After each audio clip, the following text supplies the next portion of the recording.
రేపే మొదటి శ్రావణ శుక్రవారం. అలానే నాగపంచమి కూడా. ఈ 2 తిథులు కలిసి వచ్చింది కాబట్టి ఇది ప్రత్యేకమైన రోజు అని చెప్పుకోవచ్చు. ఈ ప్రత్యేకమైన రోజున పాలతో ఇలా చేయండి చాలు. ఇలా ఎవరైతే శ్రావణ శుక్రవారం రోజున పాలతో ఇలా చేసినట్లయితే మీకు ఏవైనా సర్పదోషాలు, నాగదోషాలు ఇలా ఏ దోషాలు ఉన్నా అన్నీ తొలగిపోతాయి. ఇక దరిద్రమైన బాధలు కూడా తొలగిపోతాయి. జాతకంలో ఉన్న శని దోషాలు పోతాయి. ఇక మీరు కోటీశ్వర్లుగా మారిపోతారు. కోట్లకు పడగలెత్తుతారు. 6 నిమిషంలో మీకు అద్భుతాలు జరుగుతాయి. మీకుండే అన్ని సమస్యలు కూడా తొలగిపోతాయి. డబ్బు పరంగా ఉండే సమస్యలు, వివాహపరంగా ఉండే సమస్యలు, వ్యాపార పరంగా ఉండే సమస్యలు, అప్పుల సమస్యలు, ఆర్థిక సమస్యలు, బాధలు, కష్టాలు అన్నీ తొలగిపోతాయి. ముఖ్యంగా ధన సమస్యలు అనేవి కూడా పోతాయి.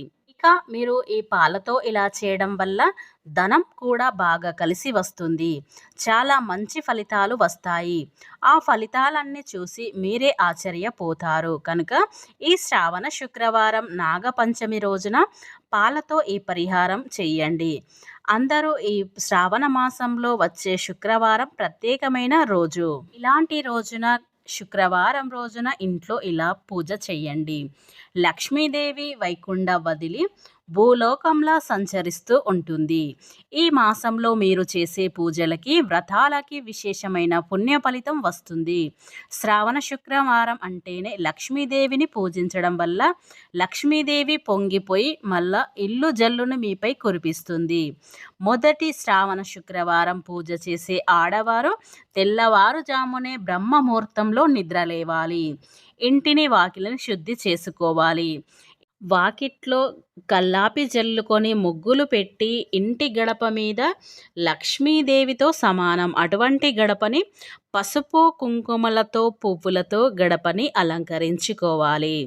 ఈ శ్రావణ శుక్రవారం రోజున ఏ ఇంటి ముందు గడప అయితే పసుపు కుంకుమలతో మామిడి తోరణాలతో కలకలలాడుతూ ఉంటుందో వారి ఇంట్లో లక్ష్మీదేవి తొందరగా అడుగు పెడుతుంది. ఇక ఇంట్లో ఉన్న పూజా మందిరంలో దేవుళ్ళ ఫోటోలకు పసుపు కుంకుమ గంధం బొట్లు పెట్టాలి. శ్రావణ శుక్రవారం రోజు లక్ష్మీదేవి చిత్రపటానికి గంధం కుంకుమ పెట్టి ఆ లక్ష్మీదేవికి ఇష్టమైనటువంటి ఎరుపు రంగు మందార పువ్వులను సమర్పించాలి. పూజ చేసే సమయంలో పూజలో తులసి దళాలు ఉండేలా చూసుకోండి. తులసి దళాలు లేని పూజ వృధా అవుతుంది. పసుపు కుంకుమ ఒక అర డజన్, గాజులు ఒక చిన్న జాకెట్ ముక్క అమ్మవారికి వాయనంగా సమర్పించండి. వీటిని లక్ష్మీ అమ్మవారికి సమర్పించడం వల్ల ఆ అమ్మవారి సంతోషించి మీపై సిరుల వర్షం కురిపిస్తుంది. శ్రావణ మాసం రోజు ఆ లక్ష్మీ చిత్రపటం ముందు ప్రమిదలు కానీ లేదా పిండి దీపాలు కానీ తయారు చేసి అందులో ఆవు నెయ్యి లేదా నువ్వుల నూనె పోసి 5 వత్తులు వేసి లక్ష్మీదేవి చిత్రపటం ముందు దీపాలను వెలిగించండి. ఇక ఆ లక్ష్మీదేవికి ఆవు పాలతో చేసిన పరమన్నం అంటే ఎంతో ప్రీతికరం. ప్రతి శ్రావణ శుక్రవారం కూడా మీ ఇంట్లో పాలు పొంగించి బెల్లంతో చేసిన పరమాన్నాన్ని ఆ లక్ష్మీదేవికి నైవేద్యంగా సమర్పించండి. ఇలా పూజ పూర్తయిన తర్వాత లక్ష్మీ అష్టోత్తరం, కనకదార స్తోత్రం పఠించడం వల్ల మీపై లక్ష్మీ కటాక్షం అనేది సంపూర్ణంగా లభిస్తుంది. చివరగా అమ్మవారికి నమస్కరించి హారతి ఇచ్చి సాంబ్రాణి ధూపాన్ని వెయ్యండి. అలాగే మీ ఇల్లంతా కూడా ధూపాన్ని వెయ్యండి. చివరగా మీ పూజ గదిలో ఉన్నటువంటి అక్షంతలను మీ తలపై కొన్ని చల్లుకోండి. శ్రావణ మాసంలో లక్ష్మీదేవి తులసి మొక్కలో కొలువై ఉంటుంది. అందుకని ఈ శ్రావణ మాసంలో తులసి మొక్క ముందు ఆవు నెయ్యి పోసి 2 వత్తులు వేసి దీపాన్ని వెలిగించండి. తులసి మొక్క మొదట్లో కొన్ని పచ్చి పాలను పొయ్యండి. ఇలా పోయటం వల్ల ఆ తులసి అమ్మ ఆశీర్వాదం మీకు తప్పకుండా లభిస్తుంది. తులసి మొక్క మొదట్లో పసుపు కుంకుమలు పువ్వులు వేసి తులసమ్మ చుట్టూ 5 లేదా 9 ప్రదక్షిణలు చేసి మీకున్న కోరిక చెప్పుకొని మీ మనస్సులో ఉన్న సంకల్పం కూడా చెప్పుకోండి. ఇలా ఎవరైతే శ్రావణ శుక్రవారం రోజున మొట్టమొదటి శ్రావణ శుక్రవారం అలానే నాగపంచమి కూడా కాబట్టి ఇలాంటి నియమాలు పాటించాలి. ఇలాంటి ప్రత్యేకమైన శ్రావణ శుక్రవారం నాగపంచమి తిథి కనుక అయితే మనం పాలతో ఏం చేయాలి అనే విషయం ఇప్పుడు మన ఛానల్లో తెలుసుకుందాం. అంతకన్నా ముందు నా చిన్న రిక్వెస్ట్ అండి, వీడియో పూర్తిగా చూడండి, నచ్చితే లైక్ చేయండి. అలాగే మా ఛానల్ని కొత్తగా చూసినట్లయితే సబ్స్క్రైబ్ చేసుకోవడం మర్చిపోకండి. మనకు శ్రావణ శుక్రవారం నాగపంచమితో కలిసి వచ్చిన అద్భుతమైన రోజు. ఈ రెండు పర్వదినాలు ఒకేసారి కలిసి వచ్చిన రోజు. ఎంతో పవిత్రమైన విశేషమైన రోజు. అయితే ఇలాంటి విశేషమైన రోజున పాలతో ఇలా చేసినట్లయితే గంటలో మీకున్న దరిద్రమంతా కూడా పోతుంది. మీ దోషాలు మొత్తం కూడా పోతాయి. నాగేంద్రుడు అనుగ్రహం కూడా కలుగుతుంది.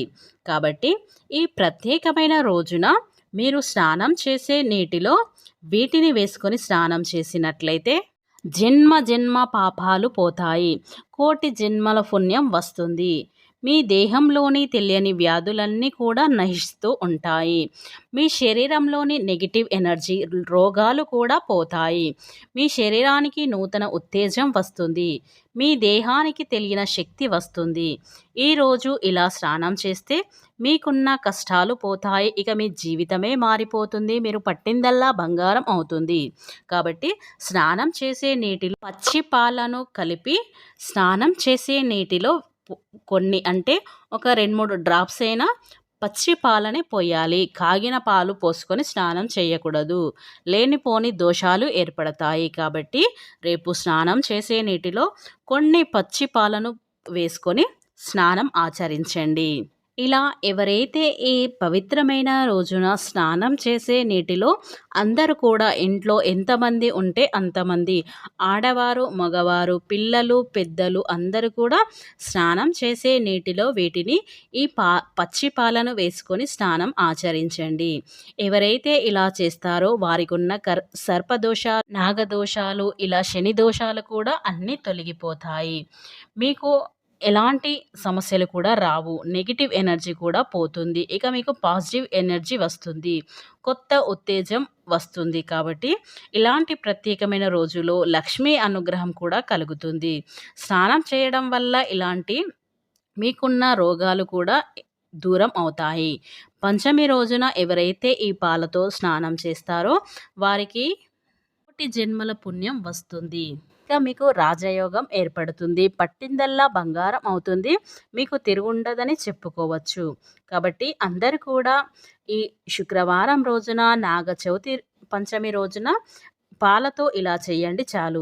ఇక మీ జీవితం అద్భుతంగా మారిపోతుంది. ఎందుకంటే ఈ శ్రావణ మాసం అంటేనే ప్రత్యేక మాసం. ఇలాంటి మాసంలో మనకు నాగ చవితి కలిసి రావడం ఒక అద్భుత రోజుగా పరిగణించారు. కాబట్టి ఇలాంటి అద్భుతమైన రోజున పాలతో ఈ చిన్న పని చేయండి చాలు. ఇక మీ జీవితంలో మీకున్న సమస్యలు కూడా అన్నీ తీరిపోతాయి. మీకు అదృష్టం బాగా కలిసి వస్తుంది.